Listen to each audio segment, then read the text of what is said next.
Hello Sir Paul. Ang kwento na ito ay masasabi kong kakaiba sa lahat.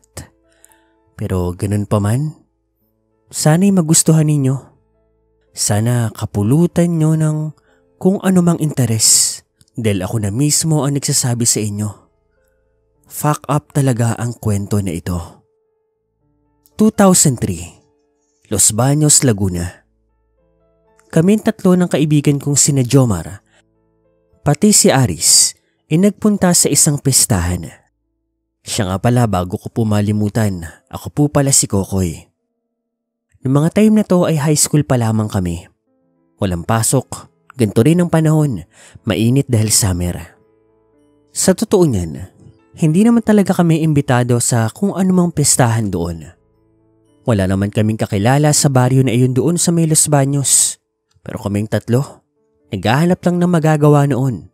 Kako pupunta lang kami doon kasi baka may mga paliga, baka may mga sayawan, o baka naman may mga pa-contest, singing contest man yan, pageant ng mga bading, o kung ano pa man. Boring na boring kasi kami noong mga panahon na iyon. Alas 6 ng gabi ay naglalakad kami papunta doon. Medyo may kalayuan din ang baryo na iyon dahil halos katabi na ito ng bundok. Malayo-layo rin at paakyat. Pero okay lang. Wala naman kaming ginagawa noon eh. Siguro pasado alas 8, narating na rin po namin ang nasabing baryo. Doon sa baryo na iyon ay talagang maingay, masaya.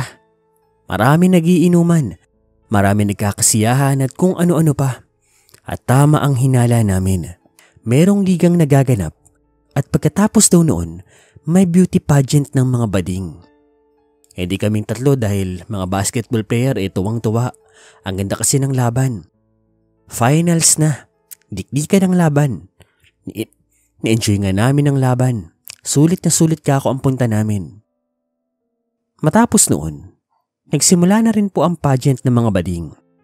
Matik yan kapag ganyan nakakatawa. Comedy. Masaya. Pero habang nangyayari yon, habang nanonood kami, merong kumalabit sa akin na isang tao. Paglingon ko sa kanyang likuran, nanlaki na lang ang mata ko nang makakita ng 3 dalaga. Magagandang dalaga, take note. Kinalapit ko naman ang 2 kong kaibigan. Pare. Nang mapalingon sila, pare-parehas kami ng reaksyon. Namangha sa 3 dilag na nasa likuran namin. Hay mga kuya, may ginagawa ba kayo? Sama kayo sa amin. Kain. Tapos inom. Tara. Para kami mga asong ulol noon. Siyempre babae yan eh. Sinong tatanggi doon? Kumbaga, pali na ang lumalapit sa manok. Nagpahila kami sa 3 babae na nagpakilala bilang Anina, Corina at Natasha. Sa akin si Anina, si Jomar naman kay Corina at Natasha naman kay Aris. Ang galing nga eh. Yung mga babae na ang pumili sa amin. Hindi naman po sa pagmamayabang, kaming 3 magkakaibigan, may mga itsura. Gwapo, desente tignan, malinis, kahit hindi rin nakapagtataka na may mga babaeng lumalapit sa amin. Sa inyo ba kami dadalhin mga girls? Sa amin, kain muna tayo, ang dami kasi naming handa eh. Sayang naman kung hindi mo ubos tapos, alam nyo na, shot tayo. Okay lang ba sa inyo? Baka hinahanap na kayo ng mga magulang ninyo. Grabe naman. Tatandaan na namin hahanapin pa kami ng mga magulang namin. Baka kayo. Mas maganda yon para mas masulit natin ang gabi. Parang nanginig ang mga kalamnan namin noon. Ikaw ba naman? Landiin ang 3 babae.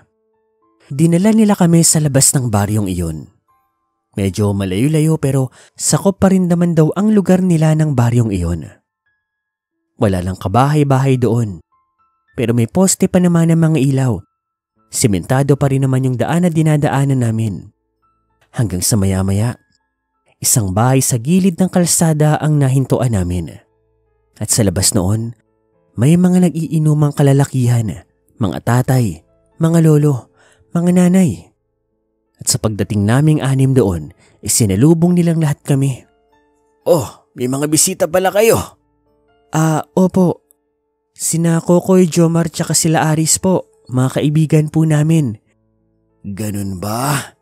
Ang gagaling nyo naman mamili ng kaibigan, mga iya. Nagtaka ako sa tingin ng kapamilya ng tatlong babae na iyon. Para kasing ang lagkit ng mga tingin nila pero don't get me wrong ha. Mainit po ang pagsalubong nila sa amin kahit hindi namin sila kakilala. By the way, yung tatlo pala magpipinsan. Magkakapatid daw yung kanilang mga tatay na yun nga, yung mga nag-iinuman doon sa labas ng bahay. Malaki at tipikal lang ang bahay nila. Malawak din ang bakuran. Marami rin silang kapamilya. Kami naman, agad kaming dinala sa loob.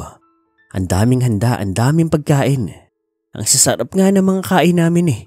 Jackpot kami nun kasi gutom na rin kami at wala naman kaming perang pambili ng mga pagkain sa paligid. Parang blessing in disguise pa nga. Pero maya-maya, habang kumakain kami, nagulat na lamang kami nang biglang nagkaroon ng kaguluhan sa labas.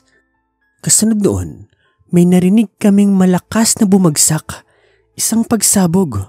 Tapos nakaramdam din kami ng pagyanig ng lupa, para bang saglit na lumindol.